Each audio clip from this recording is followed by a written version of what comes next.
The police lights hit her porch at 6:47 in the morning. Emma Whitmore was still holding her coffee when the first cruiser pulled up, then the second, then a third. 3 units for one woman sitting alone in her own chair on her own property. Officer Marcus Hale climbed out with his hand already near his holster, like he'd already decided what she was before he'd taken 10 steps up her walkway. "Ma'am, I need you to identify yourself, right now." She looked at him over the rim of her mug. Didn't move, didn't flinch. What Officer Hale didn't know, what none of them knew, was that the woman sitting in that chair had pulled soldiers out of burning wreckage in temperatures that melted boot rubber. She had worked 18-hour trauma shifts in forward operating bases where the nearest backup was a helicopter 40 minutes out.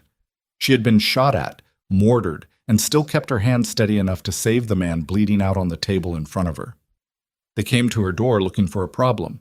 They had no idea what they'd actually found. If this story already has you hooked, follow along until the very last word.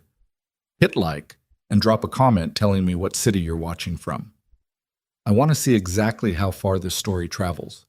The neighborhood of Callaway Bend had the particular stillness of early mornings in late October.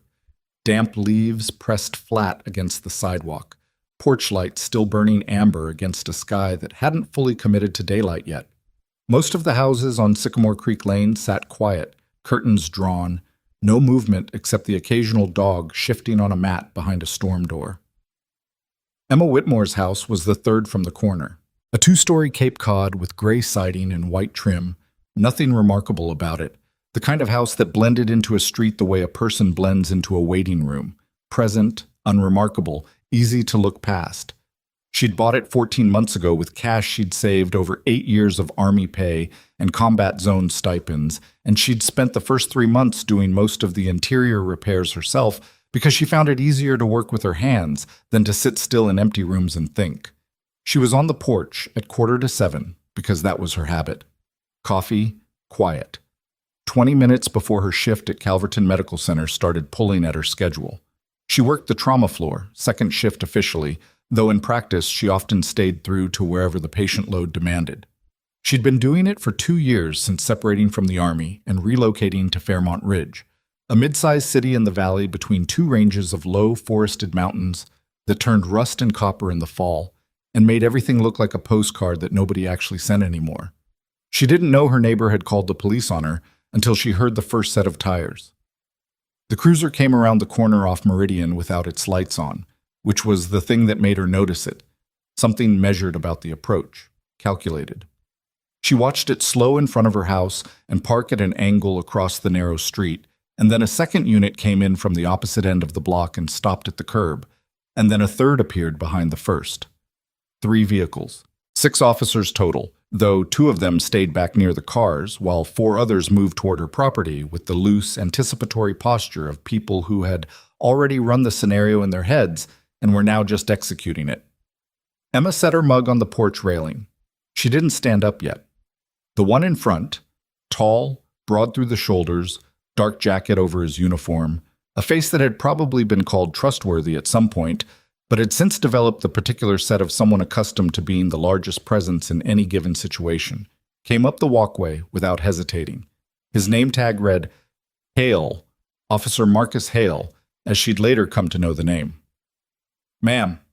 He stopped at the base of the porch steps. "I need you to step down and identify yourself." Emma looked at him. She had spent years reading the specific calibration of threat in a person's posture, where their weight sat, whether their shoulders were loaded or relaxed, what their hands were doing. Hale's hands were loose but ready, resting near his belt with the practiced ease of someone who wanted them to look casual while keeping them available. "I'm sitting on my porch," she said. "Yes, ma'am. I understand that. I need you to come down off the porch and show me some identification." "Can I ask why?" Something moved behind his expression, not quite irritation, but close to it. The look of someone who had expected this to go differently. "We received a report of a suspicious individual in the area. I'm going to need your ID." Emma looked past him briefly at the officers near the vehicles, then back at Hale. "A suspicious individual. On this porch. Ma'am, I'm asking you to cooperate. This goes a lot easier when people cooperate." She picked up her coffee mug from the railing, not to drink from, just to give her hand something to do that wasn't clenched. "This is my house," she said. "I've lived here for 14 months. My name is Emma Whitmore. I own this property." "Then you shouldn't have any problem showing me your ID." She studied him for a moment. He was looking at her the way people sometimes looked at the answer to a question they'd already decided they knew, not really reading what was in front of them, just checking boxes. She'd seen that look before. She'd seen it in briefings when a senior officer had already written his report before the debrief finished. She'd seen it on the faces of bureaucrats in base hospitals who'd already decided a patient was stable before the blood work came back. It was the look of someone who had stopped actually looking. "Give me a second," she said, and went inside. She heard Hale say something to one of the other officers, low and rapid, and one of them moved to the side of the porch like he was taking a position. She didn't run, didn't hurry, walked through her front hallway to the small table near the door, where she kept her keys and her wallet, and pulled out her driver's license. Then she walked back out. She came down the 2 steps and held the license out to Hale. He took it, looked at her, looked at it again. "Emma Whitmore. This address." "Yes." "You live here alone?" "I do." He handed it back to her. She expected that to be it. The moment where the air went out of the situation and everyone stepped back and got in their cars. But he didn't move. He was looking at the house now, then at her car in the driveway, a silver 4-door Subaru with a Calverton medical parking decal on the rear window. "You work at the hospital," he said. "I'm a nurse." "Yes." "What department?" Emma paused. "Trauma. Is that relevant to whatever this is about?" "Just trying to get a full picture, ma'am." "Of what?" "I showed you my ID. It matches my address. I'm standing on my own property." Hale turned slightly, glanced toward the house next door, a brick colonial with a freshly painted front door and window boxes that had gone brown and dry since summer. Emma had seen the curtain move twice since the cruisers arrived. The neighbor's name was Gerald Foss. She knew this because he'd introduced himself when she first moved in with the particular warmth of someone doing due diligence on a new variable in his environment. He'd asked her 3 times in the first month what she did for work, and she'd told him each time, and each time he'd nodded in a way that said the information had registered without satisfying him. "You know your neighbor?" Hale asked. "Enough to say hello. Why? Did he call this in?"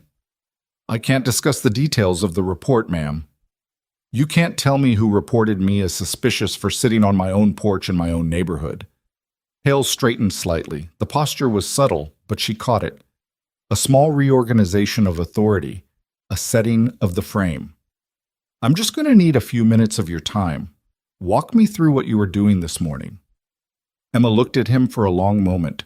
She was aware of the other officers watching, aware of the curtain in Foss's window, aware of a car that had slowed at the end of the block and was idling there, someone behind the wheel trying to see what was happening without being obvious about it.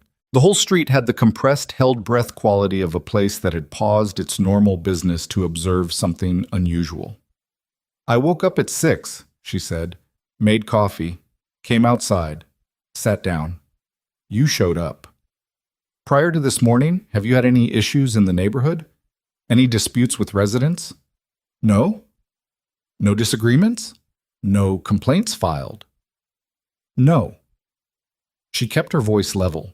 She had learned to keep her voice level in situations where other people expected it to waver. It was a skill that had taken time to develop, not something that came naturally. She had been a person who felt things at volume, had spent her 20s learning that volume wasn't always useful in the places where she worked. "I go to work, I come home. I fix things in my house. I sit on my porch in the morning. That's my routine." Hale nodded slowly, like he was filing the information without fully accepting it. "How long have you been a nurse?" 4 years in this capacity. Before that, I was in the Army." Something shifted in his face. Not much. Just a slight reconfiguration, the expression of someone reprocessing a data point they hadn't expected. "The Army." "Yes." "What did you do in the Army?" Emma held his gaze. "I was a medic." He looked at her for another beat, then seemed to decide the information was peripheral.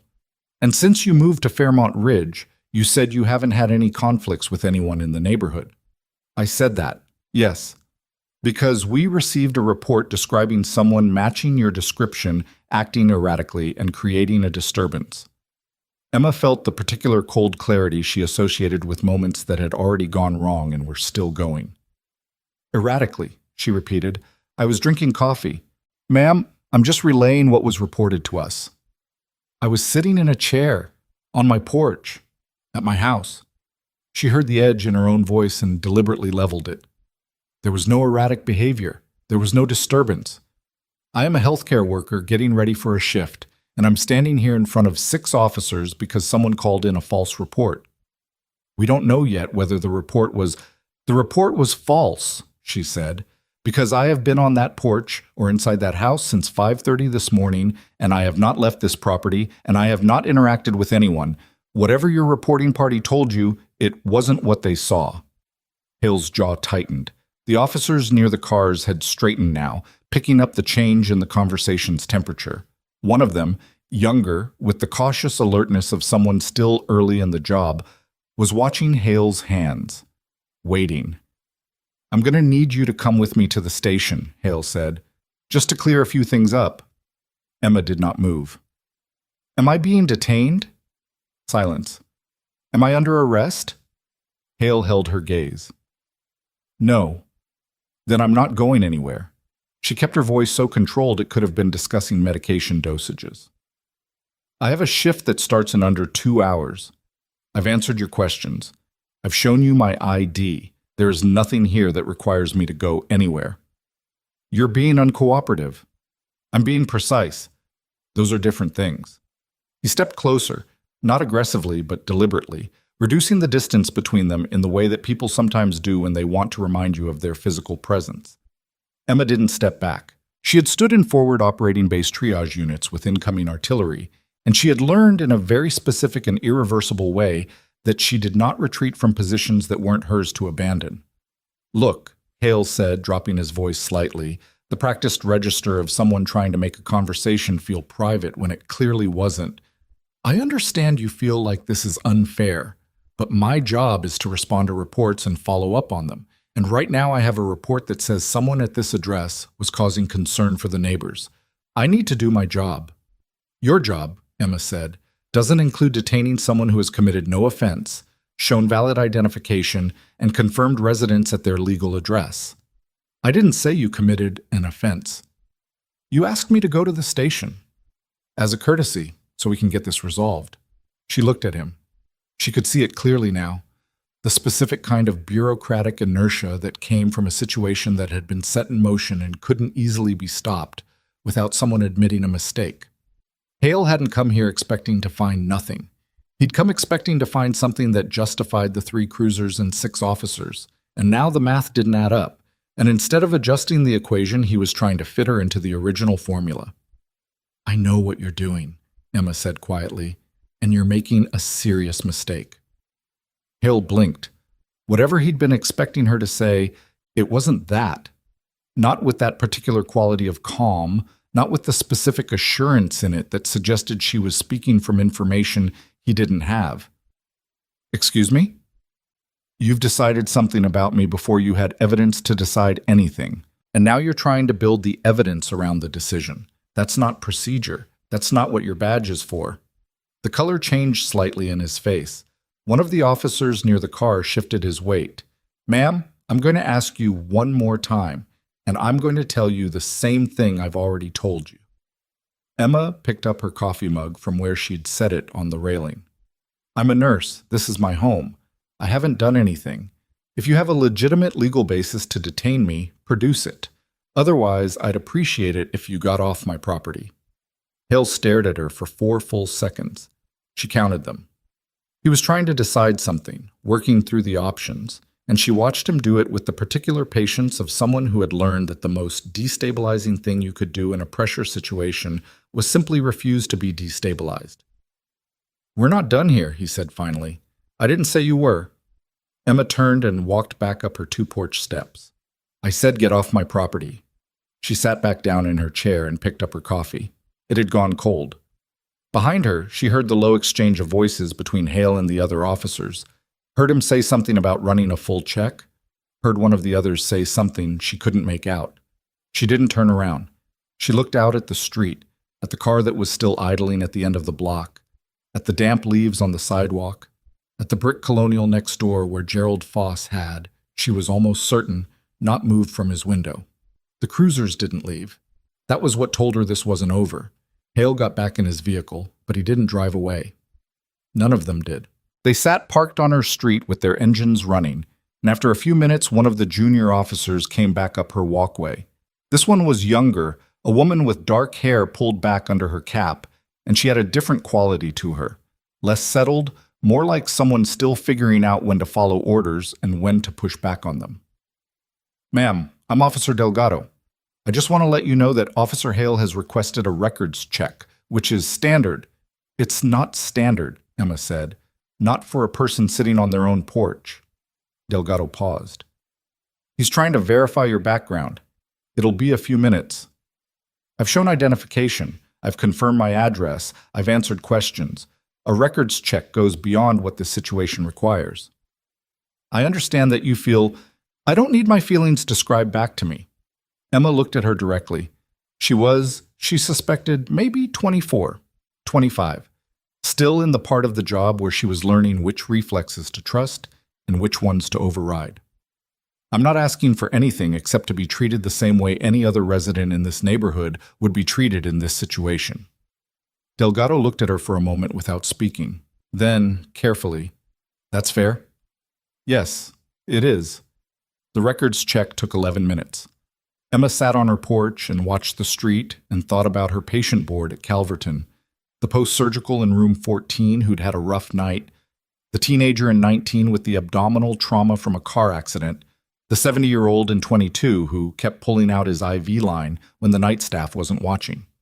She ran through the care notes in her head, reorganizing her morning around the delay she was now going to have to explain to her charge nurse. When Hale came back up the walkway, his expression had changed. Not much, just a tightening around the eyes, a slight adjustment to his posture, the look of someone who had found something they weren't expecting. "Ms. Whitmore," he said. "Yes." "Your record came back clean."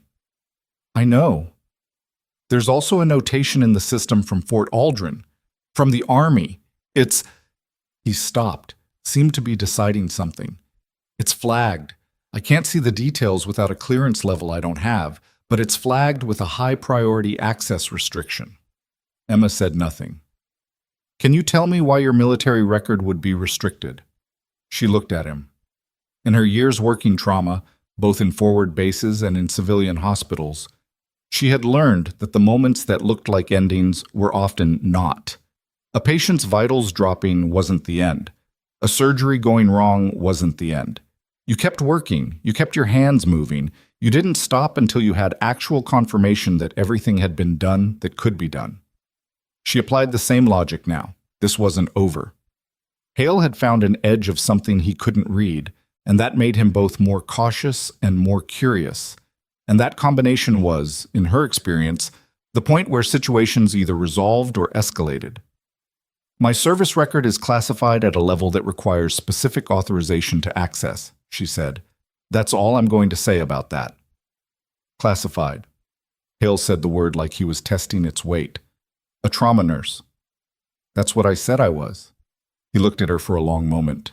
Behind him, she could see Officer Delgado watching from near the cruiser, and beyond her, Gerald Foss's front door had opened slightly, just an inch, just enough for someone to listen from behind the frame. "I'm going to need to make some calls," Hale said. "That's your business." He turned to go, and then his radio crackled. A voice, clipped and institutional, asking him to confirm his current location. He responded, gave the address, and the voice on the other end said something that made him go very still. Emma watched his posture change. The largeness went out of him.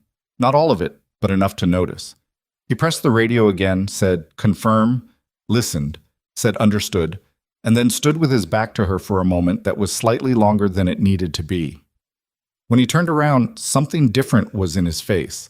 Not quite recognition, more like the early stages of a recalculation that hadn't finished yet.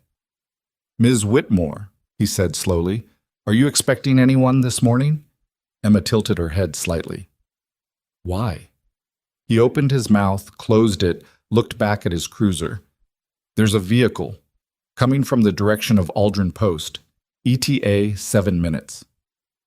Somewhere on the street, the idle car at the end of the block finally drove away. Emma set down her coffee mug very carefully on the railing. 7 minutes. She hadn't made any calls this morning. She hadn't sent any messages. She'd sat on her porch and drunk her coffee and watched 3 patrol cruisers pull up to her house, and she had done what her training had taught her to do. Stay calm. Hold the line. Don't give anyone a reason to escalate beyond what the situation required. She had not reached out to anyone. She had not needed to.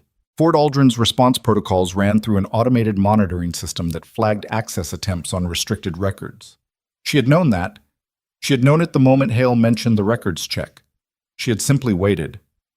7 minutes, she repeated. Hale was watching her face now in a different way than he had been before, not with the flat assessment of someone processing a subject, but with the slightly off-balance attention of someone realizing they may have fundamentally misread a situation.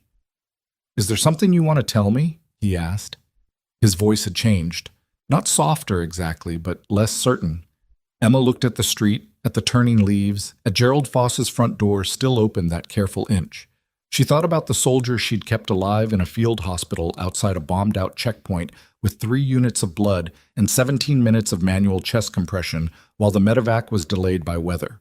She thought about the training that had put her in that room, in that forward base, in 8 years of service that had carried a classification level that a small-town precinct record system would never have had the access to open. She thought about the 11 minutes she'd sat on this porch while Hale ran his check, and the automated flag that had gone up the moment an unauthorized query hit her file, and the response protocol that had been set in motion before she'd finished her second cup of coffee. She picked up the mug. She didn't drink from it. "You should probably call your supervisor," she said. Hale stared at her. "Now," she added. He reached for his radio. Down the block at the far end of Sycamore Creek Lane, the first vehicle turned the corner. It wasn't a police cruiser. It wasn't military green, which was the first thing Emma noticed. It was dark gray, unmarked except for a small emblem on the passenger side door that she recognized, and Hale almost certainly didn't. The kind of insignia that didn't show up on civilian databases or public rosters. The kind that existed in the narrow bureaucratic space between the Army's official organizational charts and the units that didn't appear on them. The vehicle moved slowly. That was the second thing she noticed. No lights, no urgency in the approach, just the deliberate, unhurried pace of people who had already assessed the situation from a distance and had decided it didn't require speed. Speed was for emergencies. This was something else. Hale had his radio halfway to his mouth and then stopped, watching the vehicle park behind his third cruiser. 2 people got out of the front. A third came out of the back. All 3 wore civilian clothes, tactical in cut but civilian in appearance, the kind of clothing that communicated authority without announcing it. The one from the back, a woman in her mid-50s with short-cropped gray hair and the kind of posture that took years of specific discipline to develop, walked directly toward the porch without looking at any of the officers. She looked at Emma. Emma stood up. "Colonel Varick?" Emma said. "Stand easy, Whitmore." The woman's voice was measured, carrying the particular economy of someone who had spent decades saying things once and meaning them.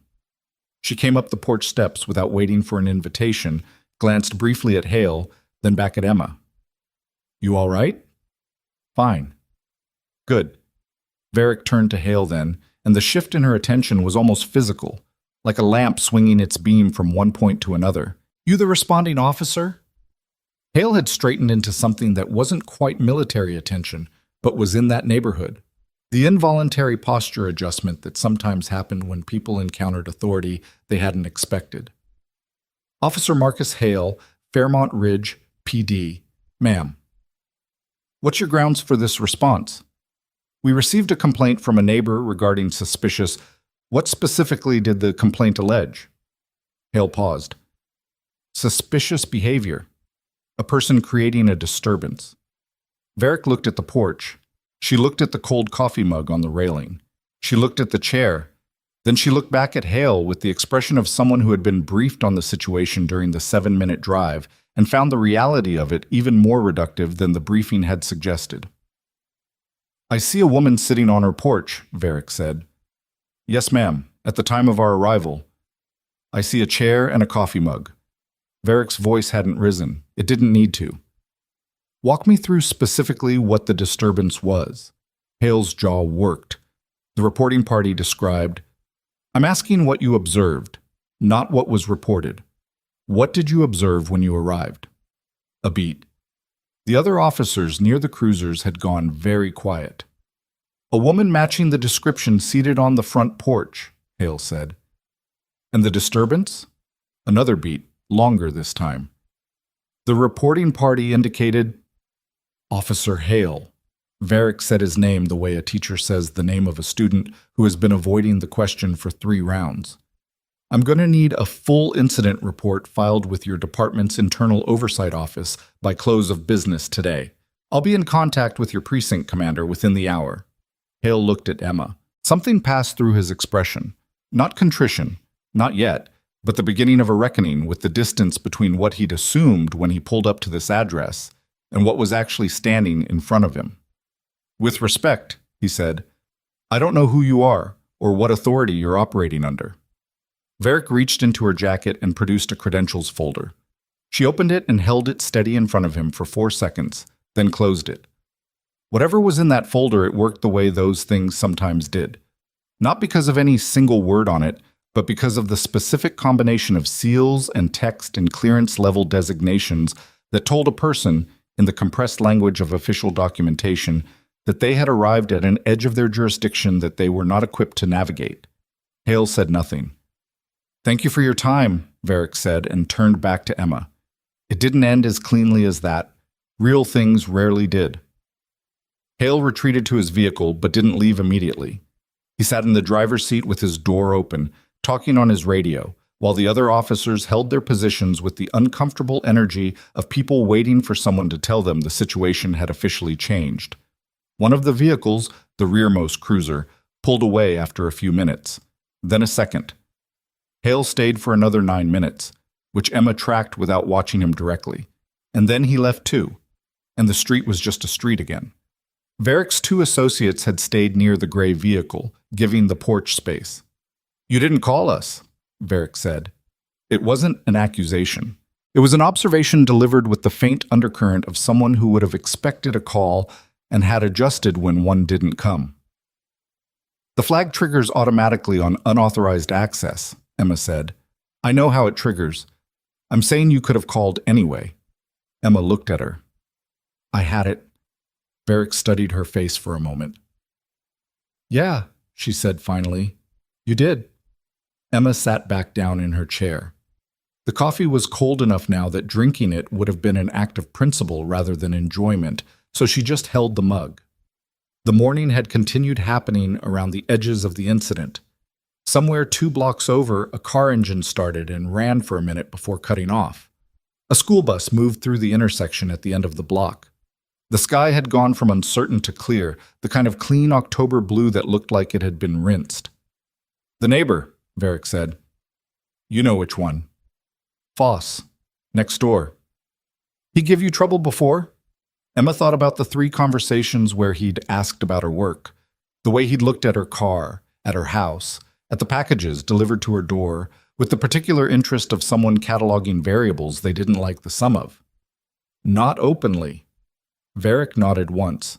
"My people will want to talk to him." "That's your business." "Emma." Varick used her first name deliberately, the shift from last name to first carrying the specific weight of someone moving from professional register to something slightly more direct. "This is going to get bigger than this street." Emma looked at her. The access flag on your record pulled attention from 2 different directions. The officer's records query went up the precinct chain, which means the precinct commander is already aware of this, and my notification came through the department channel, which means it'll be reviewed. She paused. There are people who are going to want to know what happened here. They're going to want to know why 3 units responded to a wellness check adjacent call with this kind of force, and they're going to want to know what your neighbor actually told them. He told them I was a suspicious person, Emma said. That's what they told me. Did they describe the specific language? Erratic behavior, creating a disturbance. Varick's expression didn't change, but something in it compressed. At 6:40 in the morning, on a residential street. I had coffee. Varick looked at the mug, then at the porch, then at the street, which was still empty, the absence of the cruisers almost louder than their presence had been. I'm going to be back, she said. Probably tomorrow. In the meantime, document everything. Exact times, exact language, names of every officer you interacted with. I know, Emma said. I know you know. Varick turned to go down the steps, then stopped. Didn't turn back around, just spoke toward the street. You look tired. Emma didn't answer right away. She looked at her hands around the mug. Steady, as always, the steadiness that she had developed so specifically and over such a long period that it had become structural, part of how she was built now, not something she had to maintain. But Varick was right in the specific way that perceptive people were sometimes right about things you weren't going to confirm out loud. The kind of tired that came from being patient in situations where patience cost you something. I have a shift in 90 minutes, Emma said. Varick made a sound that might have been the beginning of a laugh, suppressed. She walked down the steps and back to the gray vehicle without looking at Foss's house, though Emma was certain she'd noted it down to the exact window where the curtain had moved. Emma was 12 minutes late to Calverton Medical Center. Her charge nurse, a broad-shouldered man named Daryl Okonkwo, who had been running the trauma floor for 11 years and had developed a precise and calibrated intolerance for disruptions to the board, looked up from his station when she came through the double doors and gave her the particular look he reserved for lateness, which was different from his look for poor charting and different again from his look for inter-staff conflict. A compressed, evaluating silence that lasted exactly as long as it needed to. 14 board. Had a rough night, he said. 19's parents have been here since 6. 22 pulled his line again. I saw the notes, Emma said, dropping her bag and pulling on her gloves. You look like you've already had a day. Had a situation this morning. She moved past him toward room 14. I'll tell you about it later. He said something to her back that sounded like, the hell does that mean? But let her go, which was why Emma had worked well with Daryl for 2 years.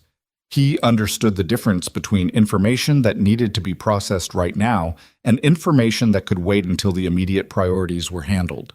The immediate priorities were 4 patients, 2 of whom needed attention before she'd been in the building for 5 minutes, and a board that had the particular mid-morning texture of something about to get complicated. Emma moved through the first 2 hours with the focus that clinical work required, which was different from the focus she'd needed on the porch that morning. Sharper in some ways, more granular, less about holding ground, and more about moving through a sequence of decisions quickly and correctly. Room 14 stabilized. Room 19's parents, a couple in their 40s who had been awake for 30 hours and were at the jagged edge of their composure, got 20 minutes of her time and a clear update that gave them something to hold on to. Room 22 got a new line placement and a longer conversation with the attending about a transfer to a room with better monitoring. She was midway through her noon charting when Daryl found her at the station. So, he said, and sat down in the adjacent chair with the energy of someone prepared to wait out whatever came next. Emma finished the line she was charting. 6 officers showed up at my house this morning. Daryl was quiet for a moment. Police officers. 3 cruisers. For what? Neighbor called in a complaint, said I was acting erratically. Daryl looked at her with the expression of someone running calculations. He had known Emma for 2 years, had worked through 2 mass casualty events with her and 3 major staffing crises, and had a reasonably clear picture of the specific kind of person she was, steady to the point of being occasionally unreadable, competent to the point of making junior staff feel uncertain about their own competence, and about as erratic as a wall. Gerald Foss, Emma said. The neighbor? He's been watching me since I moved in. What kind of watching? The kind where he asks me what I do for work 3 times in the first month and then files a police report when I sit on my porch. Daryl exhaled slowly through his nose. Emma, I'm fine. I know you're fine. That's not what I'm... He stopped, reorganized. This is going to become a thing. It already is a thing. The Army flagged the record's query. This stopped him. He looked at her with a different quality of attention now. Daryl knew she'd served. She'd been honest about that in her first interview, had disclosed the service history without going into the parts of it that didn't appear in the publicly accessible record. But he was a civilian, and the specific mechanics of what a flagged, restricted military record meant in practice were outside his experience, and she could see him working to understand the implication without having all the context he'd need to fully grasp it. "How high does that go?" he said. "High enough that someone showed up before the officers had finished their second records query." "Someone from the Army." "From the department that manages the relevant file." Daryl looked at her for a long moment. Then he said, with the careful pronunciation of someone making sure they were being precise, "Emma, are you going to be okay?" She almost told him yes automatically, the way she usually did, the reflexive compression of anything that might look like vulnerability in a work context. But she stopped, looked at the board, at the patient names, at the tasks still lined up ahead of her through the rest of the shift. She thought about Varick standing on her porch saying, "You look tired," with the particular honesty of someone who didn't say things to be nice. "The situation is handled," she said. "The officer who ran the record query is going to have an oversight review. The neighbor is going to be investigated for filing a false report. It'll work through the process." "That's not what I asked." Emma looked at him. He was watching her with the specific attention of someone who had worked beside her long enough to know that the part she didn't say was usually the part that mattered. "I'm angry," she said. It came out without the weight she'd expected it to carry, just a plain statement. "Not in a way that's going to affect my work. But I sat on my own porch this morning and got treated like a threat, and I have to live on that street, and I have to keep living on it the same way I always have, and that's..." She stopped. "Tiring. Yes." Daryl nodded, didn't rush to say anything, which she respected. "You want to talk to HR? Get ahead of it in case it bleeds into something here?" "Not yet. Maybe after the review." "Okay." He stood up, looked at the board. 19's being moved to step down at 3. That'll open your afternoon up a little." "Good." He started to go, then stopped. "For what it's worth," he said, without looking back at her, "the neighborhood thing. Anyone gives you more trouble, you let me know." Emma nodded. He walked away. She went back to her charting. The precinct commander's name was Douglas Everett, and he called Officer Hale into his office at 1:15 in the afternoon with the particular economy of motion that characterized men who had been in administrative positions long enough to understand that conversations like this one cost them something, whether they handled them well or badly. Hale had been in the building since noon. He'd filed his incident report at 12:47, and he'd made it accurate, every word of it, every timeline entry, because he was not a stupid person, and he understood that the moment the gray vehicle had appeared on Sycamore Creek Lane, the situation had shifted onto ground where inaccuracy would cost more than candor. He'd written down the records query, the flag, the response. He'd written Colonel Varick's name, or rather, the rank and surname she'd provided, because the credentials folder hadn't given him more than that. Everett read the report twice, which Hale knew because he watched him turn back to the first page midway through. Then Everett set it down and looked at the middle distance for a moment in a way that suggested he was organizing something internally. 6 units, Everett said. 3, sir. 2 officers per vehicle. For a porch-sitting complaint. Hale kept his voice even. The reporting party characterized it as a disturbance. Standard response for an unclear complaint in a residential. Marcus. Everett used his first name with the specific weight of someone suspending the formal register to say something that didn't fit inside it. Tell me what you actually thought when you pulled up. A beat. Hale looked at the report on the desk. I thought the call was credible. Based on? He didn't answer immediately. He was a man who had been on the job for 9 years and had developed a functional relationship with the gap between what he actually thought and what was admissible to say inside a departmental office. The actual answer, the true answer, the one that had been running underneath his professional processing all morning, was something he'd been sitting with since the moment the gray vehicle turned the corner. because the actual answer was that the call had seemed credible because of the picture the reporting party had painted. And the picture the reporting party had painted had been colored by assumptions that Hale, in the cold clarity of afternoon, could not honestly say he'd examined before acting on. The reporting party described someone who didn't fit the neighborhood, Hale said. It was as close to the actual answer as he could get inside this office. Everett was quiet for a moment. And you didn't think to verify that characterization before you rolled 3 units? No, sir. Another silence. Everett picked up a pen, set it back down. The records flag has been escalated to the Joint Municipal Liaison Office. I've received 2 calls in the last hour. One from the city attorney's office, one from a Colonel Varick at Fort Aldrin Post who wants a formal statement from you by end of week. Hale's stomach did something uncomfortable. He kept his face neutral. The resident, Emma Whitmore, has not filed a formal complaint yet, Everett continued. The operative word being yet. The military side is moving on this independently of whatever she decides to do, because the unauthorized records query on a restricted file is their issue to pursue regardless of the civilian side. Understood. You're on desk pending the oversight review. Everett said it without inflection, the words carrying the flat finality of something that had already been decided before this conversation began. That starts today. Hale nodded once. Marcus. Everett was looking at him now with something that wasn't quite sympathy but wasn't indifference either.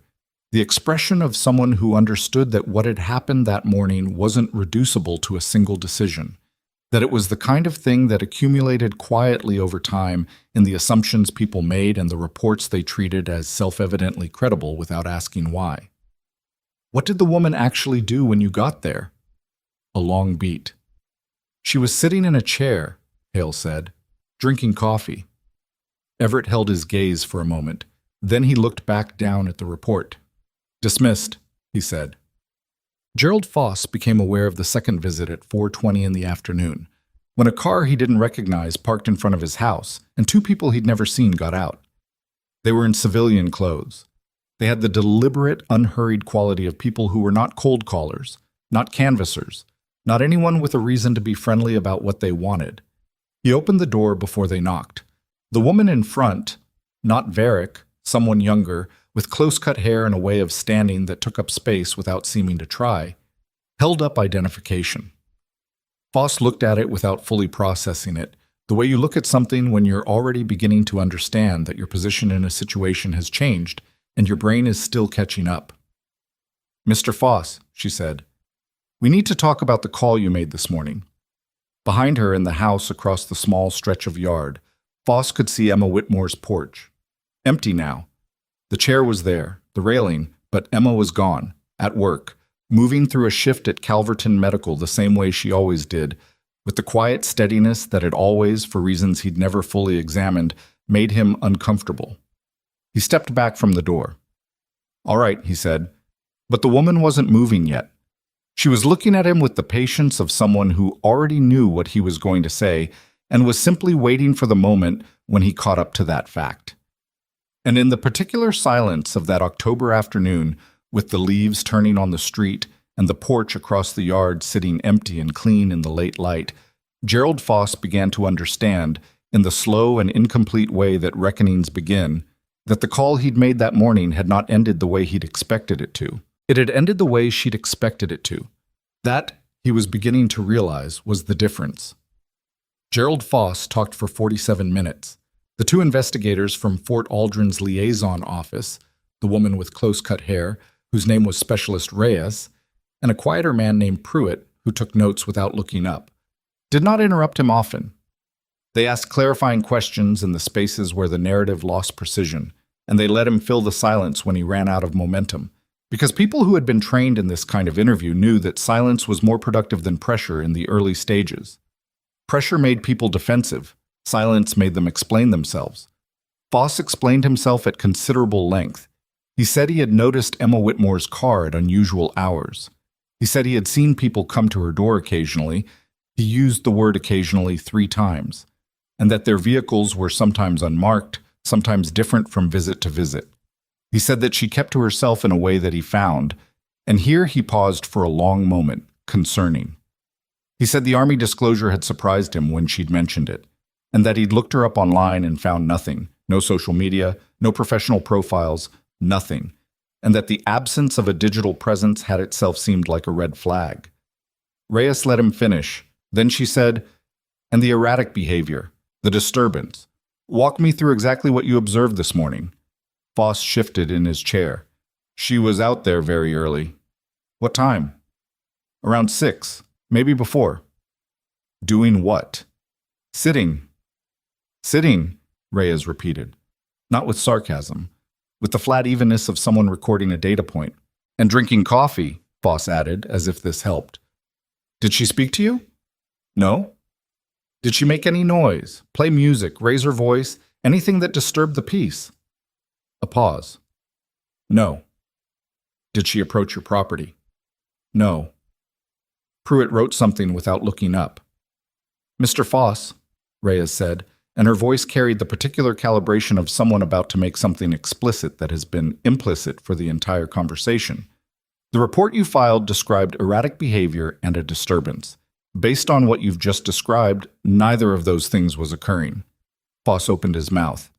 "A person sitting on their own porch drinking coffee in the early morning is not a disturbance," Reyes continued, filing a police report characterizing it as one, in a manner that resulted in 6 officers responding to a residence, and the unlawful records query of a restricted federal file carries legal consequences that I want to make sure you understand clearly before we continue. The room went quiet in the specific way rooms go quiet when a person is processing the distance between where they thought they were standing and where they're actually standing. Foss said, "I didn't know she had a restricted file." "No," Reyes said. "You didn't. That's the part that matters." Emma didn't know the details of the Foss interview until 2 days later, when Varick called her at 7 in the evening while she was eating leftover soup at her kitchen table and going through post-shift notes on her tablet. She put the soup down and listened. Varick gave her the outline, Foss's statement, the investigator's assessment, the preliminary finding that the report had been filed without evidentiary basis, and that the language used had demonstrably mischaracterized observable events. She said the city attorney's office had been notified. She said Hale's oversight review had been formally opened and that his precinct commander had already received 2 written inquiries from the Joint Municipal Liaison Office. "What happens to Foss?" Emma asked. "That depends on what the city attorney determines about the false report statute. At minimum, a formal citation. It could go further depending on how they characterize the discriminatory component." Emma was quiet for a moment. She looked at the window above her sink, dark outside, the porch light she'd left on visible in the glass's reflection. "He genuinely thought he was doing something legitimate," she said. Varick paused. "Do you believe that?" "I believe he convinced himself it was legitimate. That's different from it being legitimate." She picked up her spoon, put it back down. "He looked me up and found nothing and decided the nothing was suspicious. He saw me on my porch and decided that was suspicious. He didn't look at me and see a problem. He looked at me and decided to look for one. That's a precise way to put it. I've had time to think about it." Varick made the sound she sometimes made when she was moving past a point rather than dwelling on it. A short exhalation, the verbal equivalent of turning a page. "The oversight review on Hale is going to request your statement, written at minimum, possibly in person." "I know. You don't have to participate in the civilian process if you don't want to. The military side will pursue the records query independently." "I want to participate." "I thought you would." A pause. "Emma, how are you sleeping?" Emma looked at her soup. "Fine." "Whitmore." "Some nights are better than others," she said, which was the truth, and closer to the full truth than she usually gave anyone. "Yeah," Varick said. "Okay." They said goodnight, and Emma finished her soup, and she washed the bowl and put it in the rack, and stood at the sink for a minute, looking at the dark window, at the porch light burning orange in the reflection. She thought about what she'd told Varick. He decided to look for one, and about how that particular motion, the decision to find a problem rather than respond to one, was something she'd seen at various scales across her career. She'd seen it in briefings, She'd seen it in triage units when a physician had decided a patient's presentation was low priority before reviewing the labs. She'd seen it in the way institutions sometimes responded to people who didn't fit the expected shape of who was supposed to be in a particular place. She turned off the kitchen light and went upstairs. The oversight review hearing was scheduled for a Thursday morning, 3 weeks after the incident, in a third-floor conference room at the Fairmont Ridge City Administrative Building that had the particular sterility of spaces rented for the purpose of formality: fluorescent lights, a rectangular table, water glasses that nobody touched. Emma arrived 8 minutes early. She was wearing clothes she'd worn to one previous formal proceeding in her civilian life, a gray blazer over dark slacks, and she'd pulled her hair back, and she looked exactly like what she was, a healthcare professional who had been asked to give a statement and had shown up to give it. Hale was across the table. He looked like he hadn't been sleeping well, which she noted without satisfaction. Not because she wanted him comfortable, but because his discomfort didn't change anything for her. She'd spent enough time in situations where people suffered consequences to know that watching it happen didn't give you back the thing that had been taken. There were 4 people on the review panel: an internal affairs officer, a city HR representative, a legal observer from the city attorney's office, and Colonel Varick, who was present in her capacity as the liaison officer for the federal records query aspect of the review. Varick sat at the end of the table with the stillness of someone whose position in the room was functionally different from everyone else's. Emma gave her statement.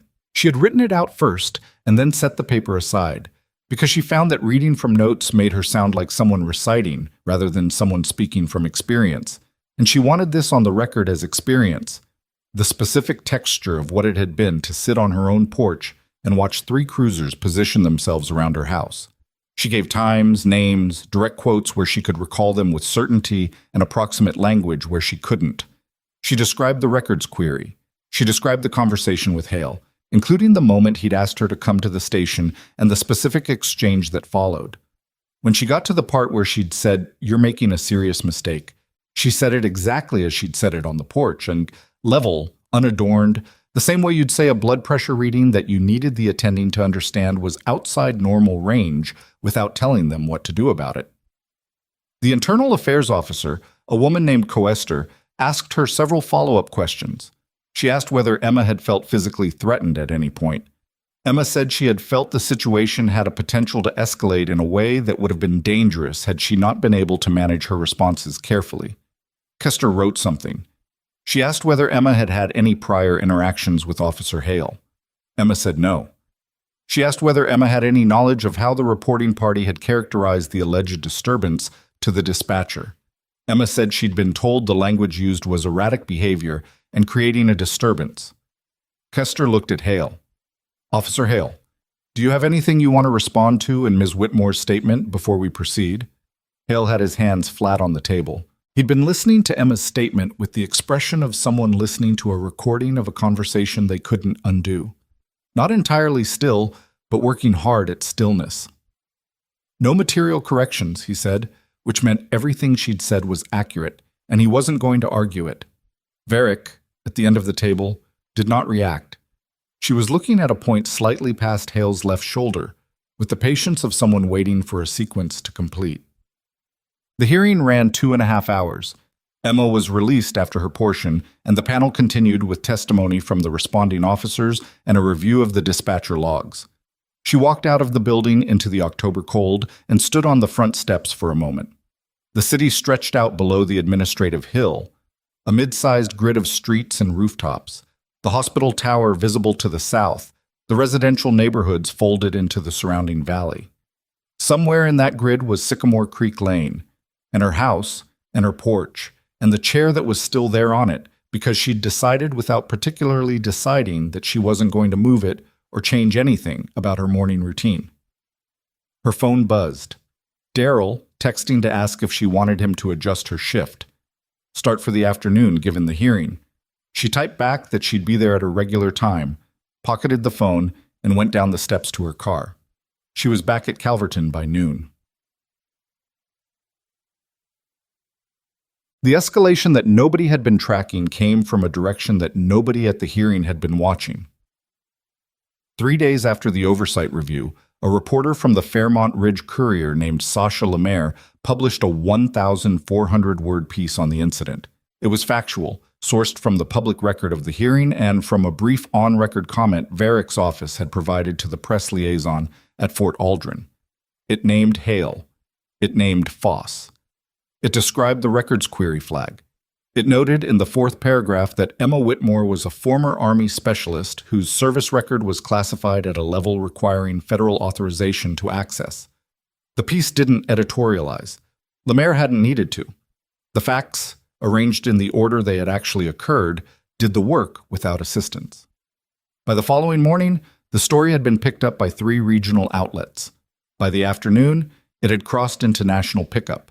A brief item in 2 wire services, a longer piece in a national publication that focused on the civil rights angle of the false report and the records query, and a social media cycle that Emma became aware of only because 3 of her colleagues texted her within the same hour with links. She read the articles once each. Then she put her phone face down on her desk in the break room and went back to her patients. Daryl found her at the end of her shift charting in the corridor outside room 14. He leaned against the wall beside her with his arms crossed and said, "You're in the national news." "I know. How are you feeling about that?" Emma kept charting.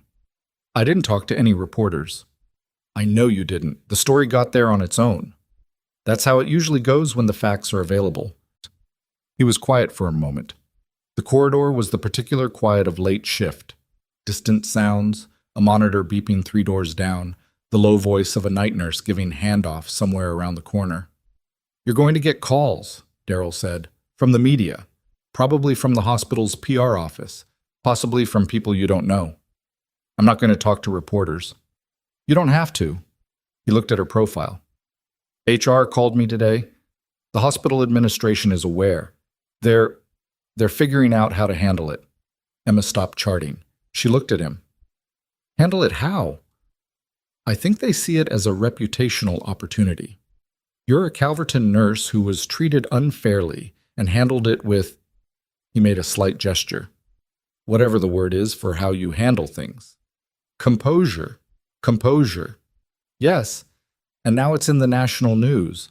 He shifted his weight. "They want to meet with you. The administrator, maybe the chief of staff." Emma looked at the chart. She was thinking about what Varick had said 3 weeks ago. This is going to get bigger than this street, and about how she'd understood at the time that it was true and had set the understanding aside because there was immediate work to do, which was always the place she returned to when things got complicated. There was always immediate work. "Set the meeting," she said, "after this week." Daryl nodded. He started to go, then stopped. "For what it's worth, the piece that ran this morning, the national one, it quoted the timeline, the 6 officers, the records flag, the response time from Fort Aldrin." He paused. "It took 7 minutes. A lot of people noticed that." Emma said nothing. 7 minutes from the records query to a federal vehicle on your street. That's... He stopped again. "People are asking what that means." "It means the system that was built to protect certain information works," Emma said. Daryl looked at her for a moment. "Is that the only thing it means?" She met his gaze. He was a perceptive person, and she knew it, had known it for 2 years, and she understood that he was asking whether the speed of that response also meant something about the weight of what was in that file, about the caliber of service it represented and protected. "Right now," she said, "it means I need to finish my charting." He nodded once and left her to it. The call came at 11:47 that night. Emma was in bed, not asleep. She'd been lying in the particular alert stillness that sometimes replaced sleep, when too many things were in motion at once, the kind of state where her body had decided that rest was lower priority than readiness without asking her opinion. Her phone was on the nightstand. She saw Varick's name on the screen and sat up before she'd consciously decided to. "Varick? Are you awake?" An unnecessary question from a woman who didn't ask unnecessary questions, which meant she was already past it. "Yes. We have a problem." Emma's feet were on the floor. She was already reaching for the lamp. "What kind?" "Foss," Varick said. "He talked to someone. Not a reporter. Someone who thought they were doing him a favor. Posted something online about you, about your record. Specifically, a brief pause, the quality of which told Emma the pause was not uncertainty, but precision, Varick selecting the exact words. He speculated about the specific nature of your military service based on the response time and the classification level. The post got traction. Emma was standing. How much traction? Enough that 3 separate people have identified the unit designation associated with your file. Another pause. They got it wrong, but close enough that it's going to raise questions about information security on the access flag process. The room was dark except for the lamp. Emma looked at the window, at the curtain. No porch light visible from the bedroom. Someone could narrow it down. It's not an immediate operational concern, but it's... Varick stopped. And that was the thing that hit Emma. The pause that Varick, who did not pause unnecessarily, could not complete cleanly. It's moving faster than we can manage it through normal channels. Emma sat back down on the edge of the bed. She was thinking through the sequence, the original incident, the records flag, the hearing, the press pickup, Foss's post, the online identification attempt.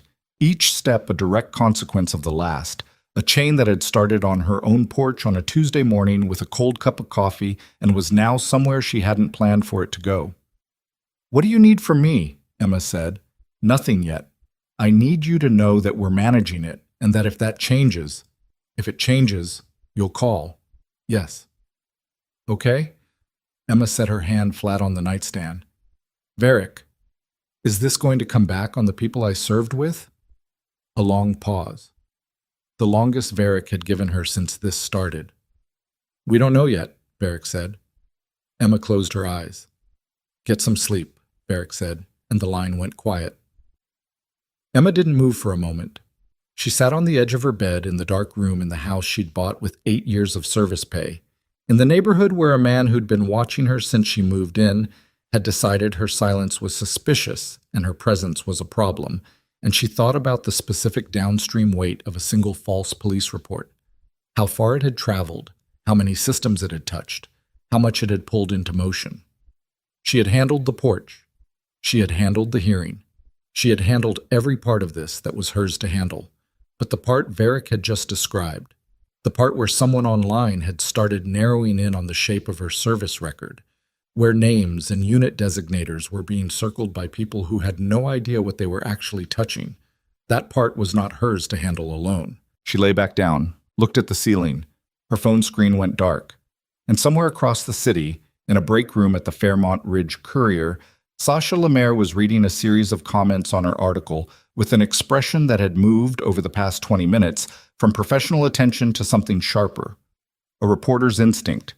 The specific alertness of someone who had been covering a story and had just realized the story was larger than the frame she'd put around it. She opened a new document. She started to type. Sasha Lemaire had been a reporter for 11 years, and she had learned in that time that the stories that mattered rarely announced themselves cleanly. They arrived sideways, in a comment thread, in a document someone forwarded without context, in the particular quality of a source's silence when you asked a question they'd expected you not to ask. The story she'd written about Emma Whitmore had been straightforward. A well-documented incident, a clear timeline, facts that arranged themselves without editorial assistance. She'd filed it and moved on to the next item on her board, but the comments had changed that. It wasn't the volume. Online comment sections were noise, reliably, and she'd trained herself years ago not to use them as a signal. It was the specific character of 3 separate threads, appearing within 4 hours of each other, in which people who clearly had no connection to each other had begun independently triangulating something about Emma Whitmore's military background from 2 data points, the classification level mentioned in Varick's press statement, and the 7-minute response time from Fort Aldrin. Lemaire knew enough about military structure to know that 7 minutes wasn't a standard liaison response time. She knew that classification levels existed on a spectrum, and that the specific tier Varick's statement had referenced, without naming it directly, using careful bureaucratic language that Lemaire had almost glossed over, sat above what most standard medical personnel files carried.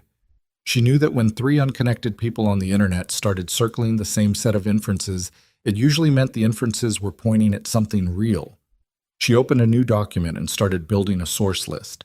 By 2 in the morning, she had 6 names, former military personnel she'd interviewed for unrelated stories over the past 3 years, people who understood classification structures and owed her nothing, but had occasionally spoken on background when the subject was far enough from anything that could touch them. She sent 6 emails. She didn't expect responses before morning, and she got them before 6 a.m., which told her something too. 3 of them said they couldn't speak to the specific question she was asking. 1 didn't respond. 1 gave her a single sentence on background that she read 3 times before saving it to a separate file she password protected and labeled with a project code she'd used for sensitive material before.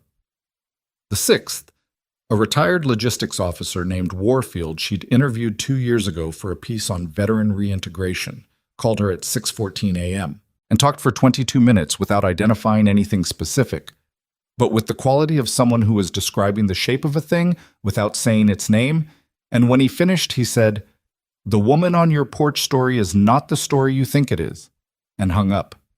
Lemaire stared at her notes. Then she called her editor. Emma found out about Lemaire's follow-up reporting from Varick, who had been tracking the Courier's communications through the press liaison channel, and called Emma at 7:30 the next morning while Emma was getting dressed for work. "The reporter is going wider," Varick said. "She's talking to people with military background. She's asking specific questions about classification tiers and response protocol. Is she going to find something she can publish? Not about your record specifically, that's airtight." A pause. "But she might find enough about the structural picture to ask the right questions publicly. And right now, the right questions publicly is its own kind of problem." Emma sat on the edge of her bed, the same position she'd been in when Varick had called 2 nights before. She noticed that. "Does this change anything in terms of the Foss situation? The hearing?" "No, those tracks are running separately." Varick's voice shifted slightly. Less briefing, more direct. "Emma, I want you to understand something. The civilian review, Foss's citation, Hale's suspension, those are going to resolve the way they're going to resolve, and that resolution is going to be appropriate.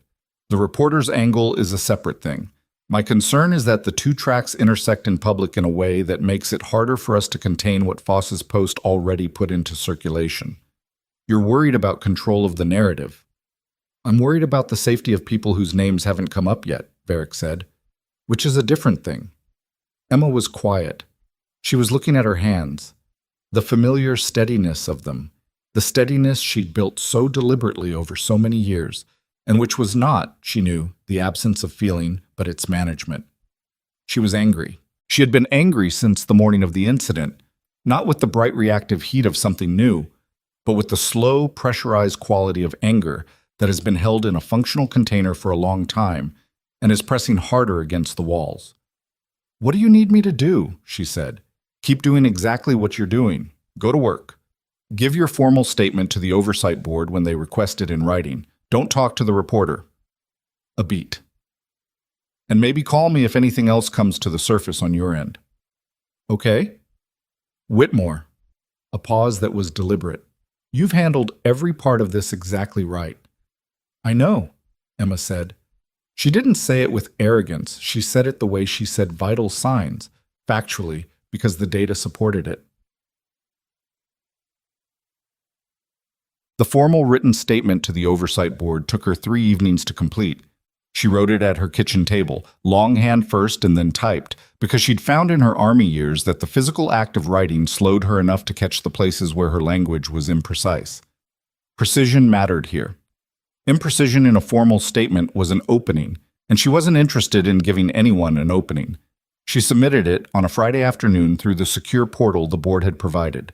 It was 14 pages. She had included, at the end, a section she'd debated for 2 days, a brief documented account of Gerald Foss's pattern of behavior toward her since she'd moved into the neighborhood, including the 3 conversations about her employment, 3 separate occasions on which she'd seen him watching her driveway from his window, and 1 instance, 8 months prior, in which he had asked the mail carrier whether Emma received packages from overseas. She'd kept it factual. No interpretation, no characterization, just the dates and the observations. She didn't know if they would use it. She thought they needed to have it. Marcus Hale had been on desk duty for 23 days when the full oversight finding came through. He was in the break room when Koester found him, which meant he was off the formal stage of the building, and she'd come to find him specifically rather than sending a departmental email, which told him something about the weight of what she was carrying before she said a word. He set down his coffee. The finding was 6 pages. He read it in the break room while Koester sat across from him with her hands folded on the table, and he read it the way you read something you've been waiting for and dreading simultaneously. Fast at first, then slower, going back over specific phrases. Undue deployment of force in response to an unverified civilian complaint.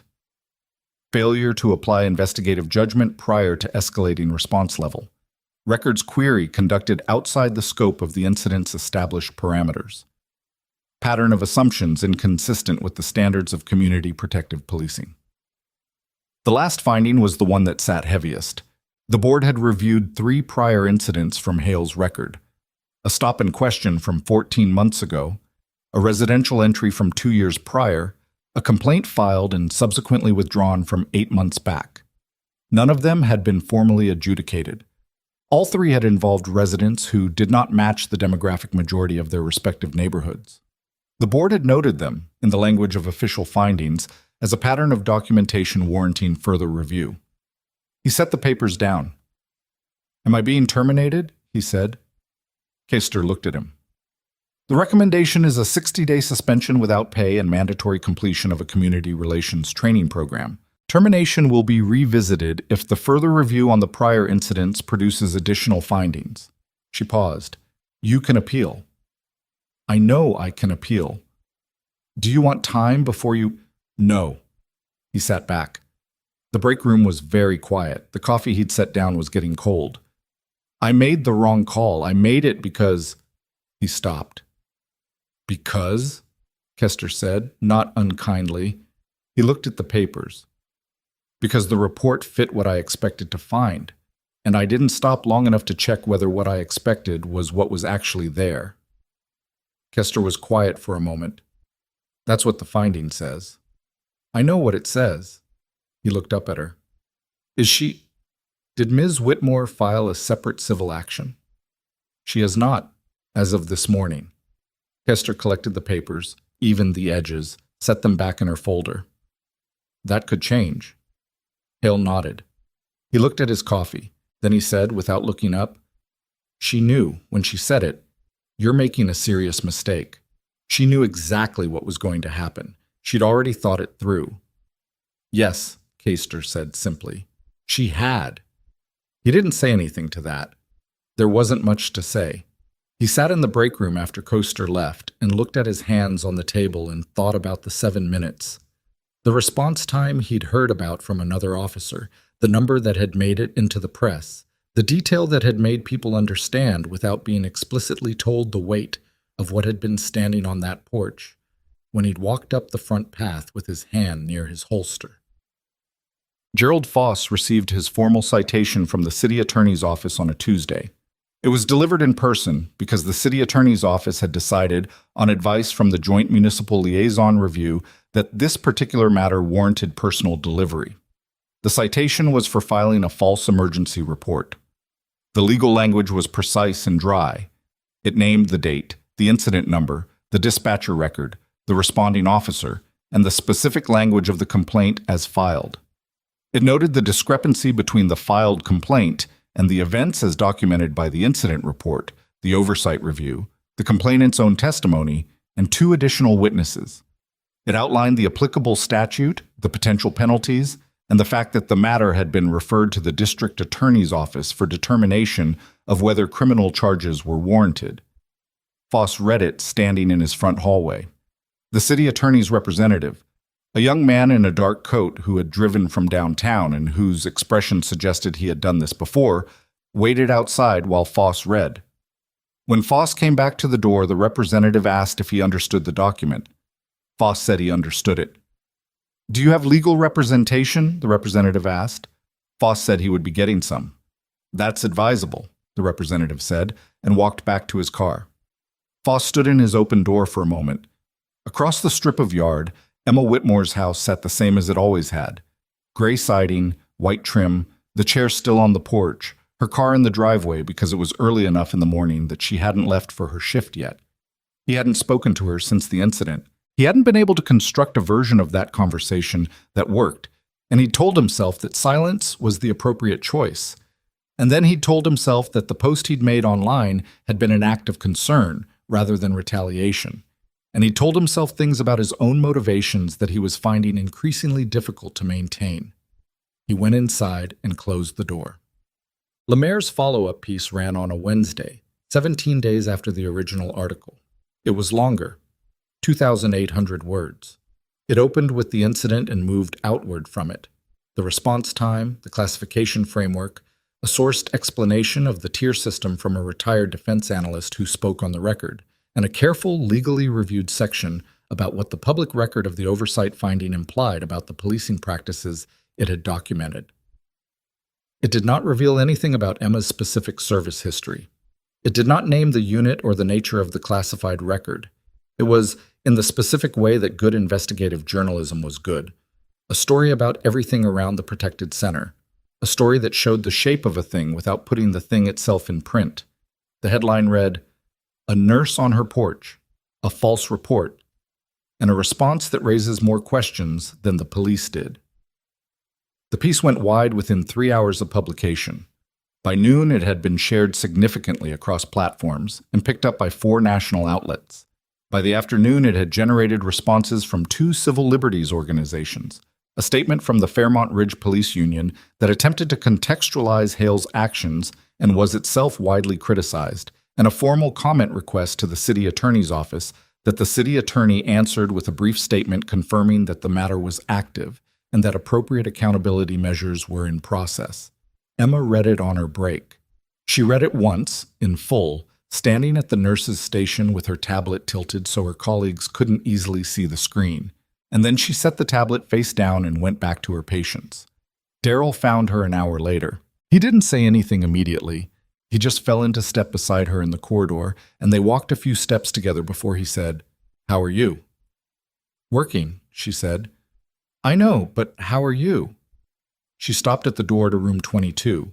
The 70-year-old, Mr. Vanthorpe, whose name she'd been careful to know from day one, had been moved to a step-down unit 2 weeks ago, and the room had a new patient now, a 43-year-old post-surgical whose recovery was progressing normally. She looked at the room number for a moment. "Tired," she said, "but not in the way I was 3 weeks ago." "That's a distinction." "It is." He nodded. She pushed open the door. The meeting with hospital administration happened on a Thursday morning before her shift, in the office of the chief medical officer, a Dr. Pauline Strauss, who had been running Calverton's clinical operations for 7 years and who had the specific quality of someone who had spent a long time at the intersection of medicine and institution and had learned to navigate both without being wholly absorbed by either.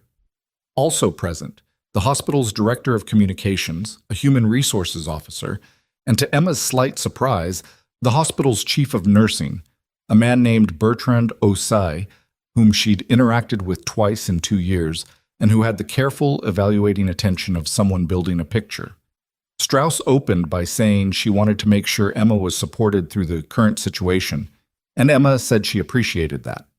Strauss said that the hospital was proud of the professionalism Emma had demonstrated throughout the incident and its aftermath, and Emma said thank you without the specific warmth that would have suggested the meeting was making her comfortable.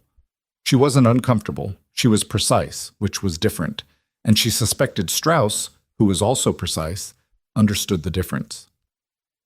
The communications director asked whether Emma would be willing to participate in a joint statement with the hospital, expressing, and here he chose his words carefully, the institution's commitment to its staff and its awareness of the challenges that employees from certain backgrounds faced outside the workplace.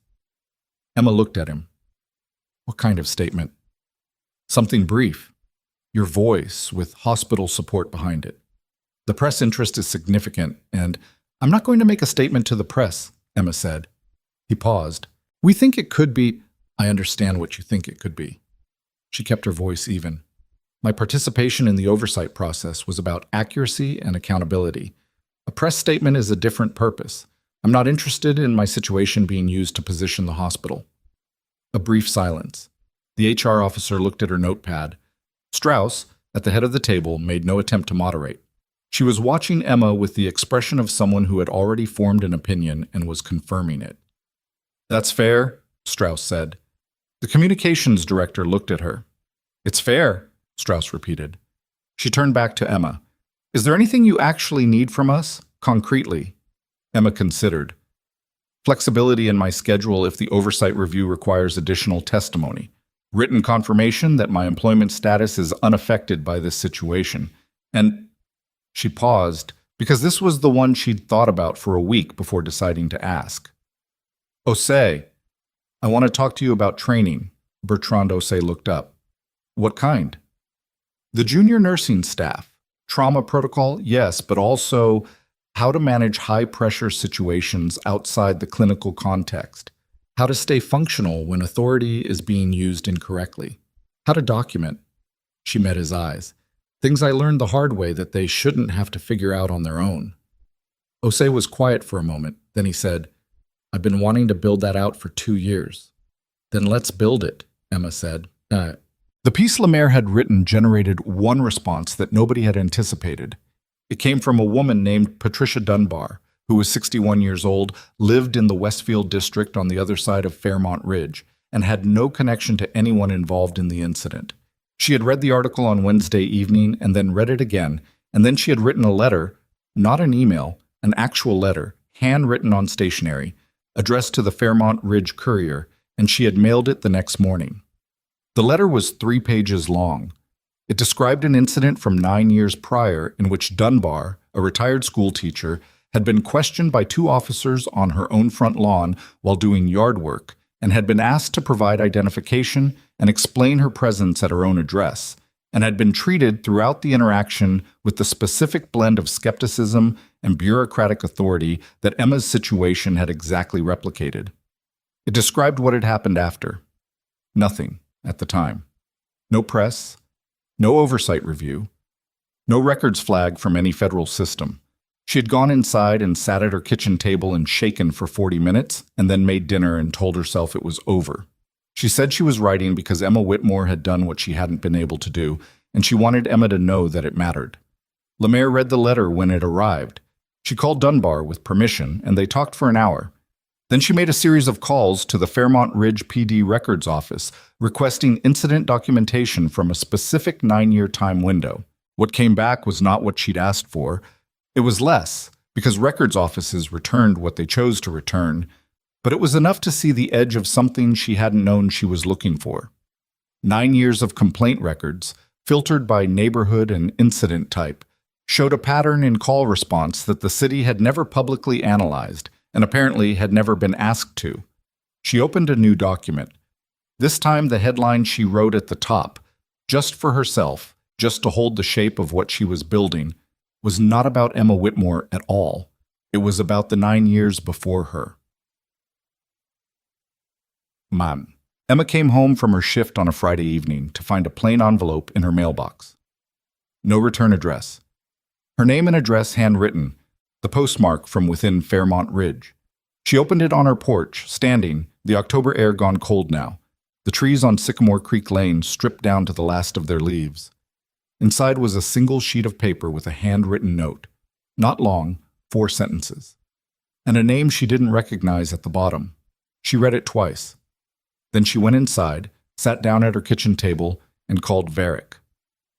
"I got something in the mail," she said. "What kind of something?" "A letter.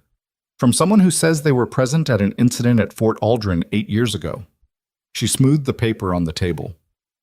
"They say they have documentation, records from that period that were supposed to be filed internally and weren't." A pause from Varick that was longer than her pauses usually were. "What kind of documentation?" Varick said, and her voice had the quality of someone who had just understood that a situation they thought they were managing had a dimension they hadn't accounted for. "Records of a decision that was made about my deployment classification," Emma said. "About who knew what and when, and why a file that should have had a certain authorization level." She stopped, looked at the letter.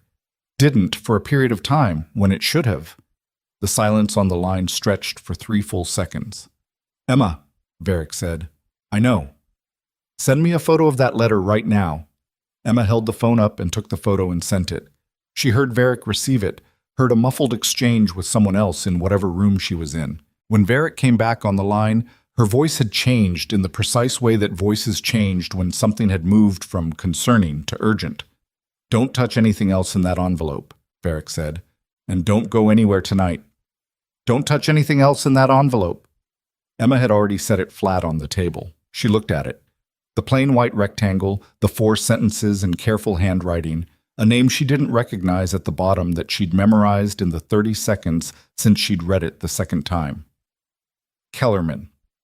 Someone named Kellerman, who had been at Fort Aldrin 8 years ago and had held on to documentation for 8 years and had decided now, in the specific now created by a newspaper article about a nurse on a porch, was the moment to send it. Timing like that was never accidental. "I'm not touching it," she said. "Good. I'm sending someone tonight. 2 hours, maybe less." Varick's voice had the compressed quality of someone splitting attention between the phone and the room around them. "Tell me everything you remember about how it was delivered." "Standard mail. My box at the end of the driveway. Nothing unusual about the envelope. Plain white, business size, my name and address, handwritten in blue ink, printed letters, no return address. Fairmont Ridge postmark, 2 days ago." "You touched the letter itself?" "Yes. And the envelope when I opened it."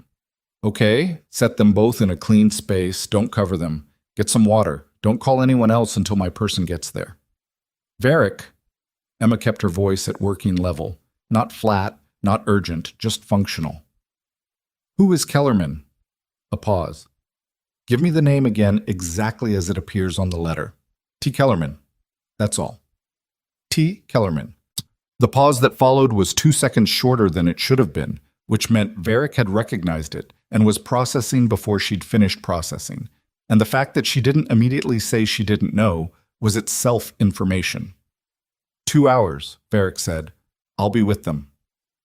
The line closed. Emma sat at her kitchen table with her hands in her lap and looked at the letter. The handwriting was even, controlled, the kind of penmanship that suggested someone who had written by hand out of habit rather than preference. Not decorative, just deliberate. The content was 4 sentences, but they were dense sentences carrying more structural information than their brevity suggested. Whoever Kellerman was, they weren't writing out of impulse. They'd chosen exactly what to put in the letter and left everything else out, which was the specific economy of someone who had thought very carefully about what they were willing to put in writing. She went to the kitchen, filled a glass of water, and came back. She drank half of it standing at the counter and thought about 8 years. About what had been in her file during a window of time when it should have been classified higher than it was, and about what that gap would have meant during the period of her deployments, and about the specific decision that would have had to be made at a level above hers for that gap to exist in the first place. She sat back down. She waited. Varick arrived in 94 minutes, which meant she'd driven fast. She came with 2 people Emma hadn't met before, a woman carrying a document case and a man with the patient, assessing quality of someone whose job involved looking at things very carefully. They took the letter and envelope in a controlled process that took 11 minutes and involved documentation at every step. Emma answered questions. She gave them the timeline of the mail delivery as best she could reconstruct it, confirmed she'd opened the box herself around 6:15 after her shift, confirmed the letter had been the only item. When the 2 associates stepped away to work, Varick sat down across from Emma at the kitchen table. "Kellerman," Emma said. "Thomas Kellerman. He was a records administration officer at Aldrin 8 years ago. He retired 4 years back." Varick's voice was level, but carrying the faint compression of someone holding more than they were releasing. He filed an internal complaint during his last year of service. About a classification decision. It was reviewed and closed. "What was the decision?" Varick looked at her. It was the kind of look that contained a calculation. What does she need to know? What does she already know? What does the answer cost? "Your file's authorization level was manually adjusted downward during a 14-month window," Varick said, "starting about 4 months before your 3rd deployment. Someone with the access level to modify classification parameters made that change. Kellerman flagged it. His complaint was reviewed and closed without action." Emma was very still. "Who made the change?" That's what the documentation in the letter apparently shows. The kitchen was quiet. Outside, the wind moved through the stripped branches of the maple in her front yard, and she could hear it faintly through the window glass. She thought about the third deployment, the specific weight of those months, the decisions that had been made about where she was assigned and under what framework, the gaps in protective protocol she'd noticed at the time, and attributed to resource constraints. She thought about the particular vulnerability of a field operator whose classification level has been quietly reduced without their knowledge. They left me exposed, she said, not with the rise of outrage, just the flat recognition of a fact landing. It appears so, for 14 months. And someone had the authority to do that. Yes. And Kellerman has documentation of who. If what he sent is what he says he sent, Varick glanced toward where her associate was working with the document case. We'll know within the hour. Emma looked at her hands on the table. She turned them over once, palms up, then flat again. This is bigger than the porch, she said. Yes, Varick said. It is. Okay. It took 53 minutes for the associate with the document case, whose name was Torres, and who spoke in brief, precise sentences that arrived fully formed, to confirm that what Kellerman had sent was authentic. The documents were photocopies of internal records from the Fort Aldrin classification management system, dated across the 14-month window, showing the access logs and the authorization signatures for the manual adjustment to Emma's file tier. The signature was legible. The rank was legible. The date of the initial modification was legible. Torres put the copies back in the case and gave Varick a single nod. Varick looked at Emma. I need to make some calls. Make them, Emma said. Varick stepped into the hallway. Emma heard her voice, low and unhurried, the specific register of someone in full operational mode who had stopped performing composure and was simply being it. She stayed at the kitchen table. The associate named Torres sat across from her with the document case on the table between them and said nothing, which Emma appreciated. She didn't need filling in or managing. She needed to sit with what she knew for a few minutes before the next thing happened. The person who had modified her classification 8 years ago was not Gerald Foss, who had never had that kind of access, and whose role in this was limited to the petty mechanics of a neighborhood complaint. It was not Marcus Hale, whose failure had been ordinary, the ordinary failure of someone who'd stopped asking the right questions. Those were, in the full view of things, small pieces of a larger picture that she was only now seeing completely. She thought about Patricia Dunbar's letter, the school teacher who'd been questioned on her own law 9 years ago and had gone inside and shaken for 40 minutes and said nothing because there was no mechanism then for her to say it into that would make a difference. She thought about the way things accumulated, small decisions made by people with authority, decisions that were each individually defensible and collectively devastating.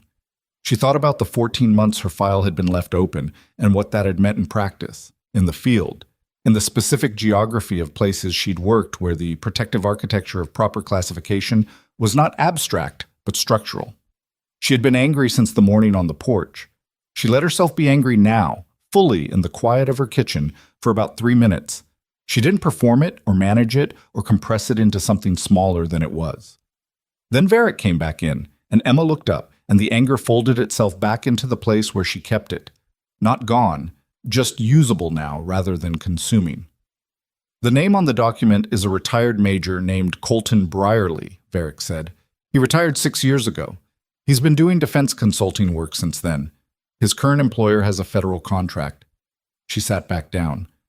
This is going to go to the Inspector General's office. How long does that take? For a case with documented evidence from a credentialed source? Faster than the normal track. Varick set her hands on the table. Emma, I want to ask you something. Ask? Did you ever suspect the classification gap? Emma looked at her. I noticed things that didn't add up during the third deployment. I flagged 2 of them through standard channels. She paused. They were closed without action, same as Kellerman's complaint. Varick's expression didn't change, but something in it settled the way an equation settles when the last variable is filled in. Okay, she said. Okay. She exhaled once slowly. We're going to handle this correctly. That means through the IG, through the documented chain, no shortcuts. It's going to take time. I know how it works. I know you know. Varick looked at her. It means Brierly is going to have a process before there's an outcome. He's going to have the opportunity to respond to the evidence. That's how it should work, Emma said. Varick studied her face for a moment. You don't want it to go faster than the process allows? I want it to go right, Emma said. Faster and right are not the same thing. I've seen what happens when people prioritize faster. Varick nodded once. Torres closed the document case. The night had gone full dark outside, and Emma could see the porch light reflected in the kitchen window again. The same amber square she'd been seeing for 14 months from this particular angle in this particular house. The Inspector General's investigation into Colton Brierly took 4 months. Emma knew pieces of it as they happened. Varick called at intervals, not with full briefings, but with the kind of updates that said the process was moving and hadn't stalled.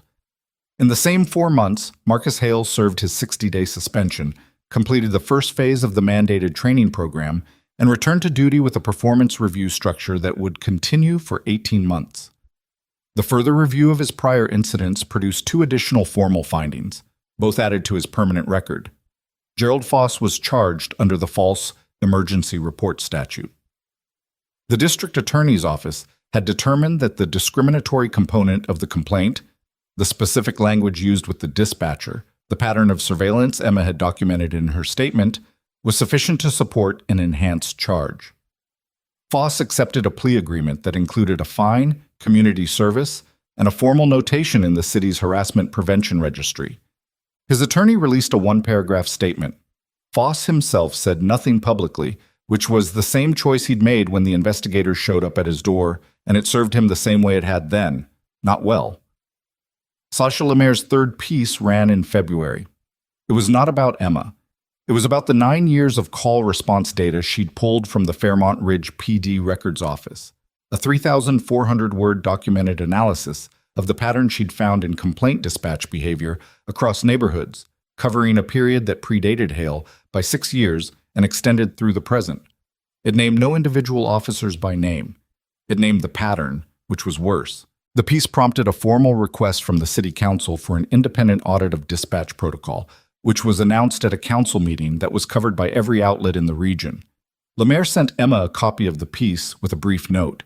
Emma read it at her kitchen table the same way she'd read the Kellerman letter. Carefully, once through fast, then slower. She didn't respond to the note because there wasn't a response that fit what she felt about it, which was something more complicated than gratitude and less clear than pride. It was closer to recognition, the specific feeling of watching a thing you'd survived become a thing that might protect someone else from surviving it. The IG finding on Brierly was released on a Thursday in March. Emma found out from Varick at 7:48 in the morning, standing in the Calverton medical parking structure about to go into her shift. Varick didn't read her the full finding. She gave her the operative language, the parts that mattered. The investigation had substantiated the misclassification. The access logs and the documentation Kellerman had provided were found to be authentic. Brierly's explanation, that the modification had been an administrative correction, not a deliberate reduction, had been reviewed against the logs and found inconsistent with the documented timeline. The IG had referred the matter to the Department of Defense for disciplinary action and to the Department of Justice for review of potential federal violations. Brierly's consulting contract had been suspended pending the outcome. He's going to face a board, Varick said. It'll be a process. I know. Kellerman has been formally vindicated on his original complaint. His record has been corrected. Emma was quiet for a moment. She thought about Kellerman, whoever he was, a man in his 50s somewhere in the country who'd filed a complaint 8 years ago and been ignored and carried the documentation anyway for 4 years after retirement and had decided that a newspaper article about a woman on her porch was the right moment to finally put it somewhere it could go. She didn't know him. She owed him something she didn't have a clear word for. Is he okay? She said. He's fine. He knew this might happen when he sent the letter. A pause. He asked about you, actually. What did you tell him? That you were working. Emma almost smiled. That's accurate. I know. Varick's voice shifted. slightly warmer than its usual operational register, slightly more like the person Emma knew underneath the rank. "How are you, Emma?" "Actually." Emma looked at the parking structure's concrete column beside her, at the faint light coming in from the entrance ramp, at her own hands holding the phone. She'd had a session the week before with a therapist she'd started seeing in November, a veteran specialist named Dr. Okafor, who had the specific skill of asking questions that landed correctly, not too early and not too hard. She'd been going every 2 weeks. She hadn't told Varick because it wasn't Varick's business, but she wasn't hiding it either. "Better than I was," she said. "Working on it." "Good," Varick said, with the specific weight of someone meaning more by a word than the word contained. "Yeah," Emma said. "Good."